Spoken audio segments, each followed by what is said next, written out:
अगर हम आपको कहे कि वाल्मीकि आश्रम आज भी इस धरती पर मौजूद है, धरती का वो हिस्सा जहाँ से सीता माता पाताल में समा गई थी, वो जगह भी आज रामायण की ऐतिहासिकता का साक्ष्य दे रही है, तो क्या आप यकीन करोगे?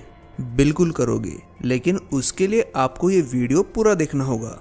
वैसे तो कई दशकों से पूरे भारत में कई जगह वाल्मीकि आश्रम के होने का दावा किया गया है, लेकिन बिहार के वाल्मीकि नगर से 7 से 8 किलोमीटर दूर मौजूद है त्रेता युग के रामायण का सबूत, ये वाल्मीकि आश्रम। वाल्मीकि जी का ये आश्रम नेपाल के चितवन में मौजूद है और यही असली आश्रम इसीलिए है क्योंकि रामायण में वर्णन की गई भौगोलिक परिस्थिति इस जगह से ज्यादा मेल खाती है। ये आश्रम मिथिला और जनकपुर से काफी करीब है और सीतामढ़ी, जहां माना जाता है कि सीता माता का धरती से जन्म हुआ था, वो जगह भी चितवन से नजदीक है। ये वही वाल्मीकि आश्रम है जहां त्रेता युग में सीता माता रहा करती थी और इसी जगह वो धरती में भी समा गई थी। लेकिन इस बात का क्या सबूत है कि ये वही जगह है? दरअसल रामचरितमानस के लव कुश कांड में ये वर्णन मिलता है कि भगवान राम ने लक्ष्मण को सीता माता को जंगल छोड़ आने का आदेश दिया था, तो उन्होंने कहा था कि जनकपुर से उत्तर की ओर कुछ योजन की दूरी पर सीता को छोड़ा जाए, और यही वर्णन मेल खाता है उस जगह से जहाँ ये वाल्मीकि आश्रम मौजूद है।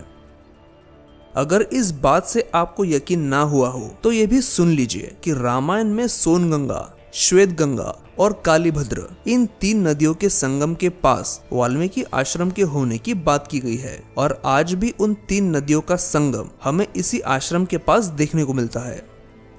इसी आश्रम में ऐसी और कई सारी निशानियां हैं जो रामायण में घटित घटनाओं से जुड़ी है। यह वाल्मीकि जी की समाधि से लेकर सीता माता से जुड़ी कई चीजें, मतलब जब यह सीता माता रहा करती थी तो उनके द्वारा इस्तेमाल की गई कई चीजें आज भी यह देखने को मिलती है। चितवन के घने जंगलों में लव कुश की जन्मभूमि भी मौजूद है। वाल्मीकि जी लव कुश को जिस जगह बैठकर सिखाया करते थे, वो जगह भी यहाँ मौजूद है। इन सारी जगहों से सिर्फ भारतीयों की नहीं बल्कि नेपाल वासियों की भी आस्था जुड़ी है। नेपाल के पुरातत्व विभाग ने इन सारी जगहों पर उत्खनन करके उन्हें जमीन से बाहर निकाला और इन जगहों को रामायण कालीन होने की मोहर लगाई थी। रामायण के मुताबिक लव कुश ने अश्वमेध यज्ञ के घोड़े को पकड़कर वाल्मीकि जी के आश्रम में बांधा था। इसी आश्रम से थोड़ी ही दूर वो खंबा भी मौजूद है जहां लव और कुश ने अश्वमेध घोड़ा बांधा था। ये खंबा यह त्रेता युग से मौजूद है। श्री राम जी को ऐसे चुनौती देने पर लव कुश और प्रभु श्री राम के बीच युद्ध भी हुआ था। जब अयोध्या से सेना लव कुश पर हमला करने आई थी तो उस सेना के कई सैनिक लव कुश के वार से मूर्छित हो गए थे। कहा जाता है कि वाल्मीकि जी ने अपने आश्रम के कुएं से जल निकालकर उन सैनिकों के ऊपर छिड़का, जिससे उन सेना में फिर से एक बार जान आ गई थी। वो कुआं भी इसी आश्रम में आज तक मौजूद है।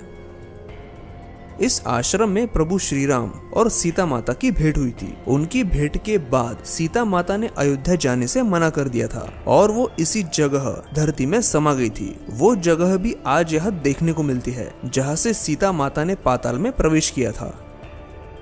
जो रामायण की सत्यता पर विश्वास नहीं करते हैं, उन्हें ये लगता है कि त्रेतायुग में घटित घटना के सबूत आज हजारों सालों के बाद भी कैसे मौजूद हो सकते हैं। लेकिन उन्हें कौन समझाए कि यही तो रामायण की खासियत है। रामायण में लिखित सारी घटनाओं से जुड़ते सबूत आज सही सलामत देखने को मिलते हैं और ये किसी चमत्कार से कम नहीं है। और अगर फिर भी यकीन ना हो रहा हो तो कमेंट में ये जरूर बता देना कि अगर इस आश्रम से जुड़ी मान्यता झूठ होती तो ये सारी निशानियां हूबहू वैसी क्यों है जैसा रामायण में उल्लेख है, और इस आश्रम की भौगोलिक स्थिति भी बिल्कुल रामायण के वर्णन से मेल कैसे खाती है। आपके कमेंट का नीचे इंतजार रहेगा। अगर आप चाहते हैं कि ये वीडियो ज्यादा से ज्यादा लोगों तक पहुंचे तो इसे आप शेयर करें ना करें, इसे लाइक जरूर कीजिए और आगे आने वाली वीडियोस देखने के लिए हमारे चैनल को सब्सक्राइब कीजिए।